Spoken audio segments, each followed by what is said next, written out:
లైఫ్‌లో దెబ్బతిన్న ప్రతిసారి మళ్ళీ పైకి లేవడమే పునర్వసు నక్షత్రం యొక్క ప్రత్యేకత.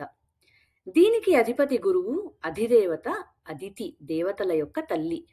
పురాణాల ప్రకారము రాక్షసుల చేతిలో ఓడిపోయిన దేవతలు తమ వైభవాన్ని కోల్పోయినప్పుడు అదితిదేవి తపస్సు చేసి వారిని మళ్ళీ గెలిపిస్తుంది. అందుకే పునర్వసు అంటే మళ్ళీ నివసించడము లేదా తిరిగి రావడము అని అర్థం. ఇది సాక్షాత్తు శ్రీరామచంద్రుడి యొక్క పుట్టిన నక్షత్రం. మీరు ఎన్నిసార్లు ఓడిపోయినా మళ్ళీ పుంజుకుని విజయకేతనం ఎగురవేయడమే మీ పుట్టుక వెనకాల ఉన్న అసలు రహస్యం. అయితే మరి స్వభావాని విషయానికొస్తే వీరు చాలా శాంతంగా, ధర్మబద్ధంగా ఉంటారు. పునర్వసు వారు నమ్మకానికి మారుపేరు.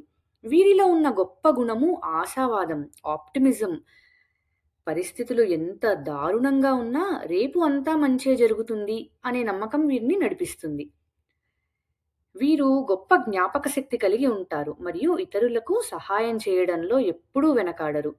ఏ రంగాన్ని ఎంచుకున్నా చివరి వరకు విజయం సాధిస్తారు.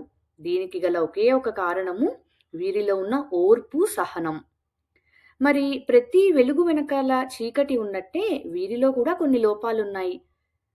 వీరు తరచుగా ద్వంద్వ మనస్తత్వం అంటే డ్యూయల్ మైండ్‌తో ఇబ్బంది పడతారు.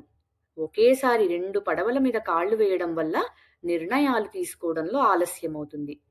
అలాగే ఒక్కోసారి బాగా ఎక్కువగా ఆలోచించి సమయాన్ని వృధా చేసుకుంటారు.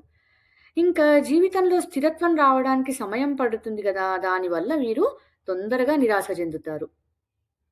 ఇక పాదాల వివరణకొస్తే మొదటి పాదము మేష నవాంశలో ఉంటుంది. బయటికి సాఫ్ట్‌గా కనిపిస్తారు గానీ లోపల చాలా స్ట్రాంగ్ డ్రైవ్ ఉంటుంది వీళ్ళకి. ఇండిపెండెంట్‌గా డెసిషన్స్ తీసుకోవాలనుకుంటారు. తొందరగా చేయాలనుకుంటారు.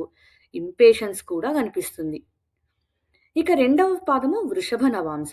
ఇది స్టెబిలిటీ అండ్ కంఫర్ట్ జోన్ ఉన్న పాదము. లైఫ్‌లో సెక్యూరిటీ, కంఫర్ట్ చాలా ఇంపార్టెంట్. మనీ, ఫ్యామిలీ మ్యాటర్స్‌లో చాలా అణిగిమణిగి ఉంటారు. ఇక మూడవ పాదము మిథున నవాంశ. మాట్లాడడము, నేర్చుకోవడము, షేర్ చేయడము ఇవన్నీ చాలా ఇష్టం. వీళ్ళకి multi talented, multi tasking nature ఉంటుంది.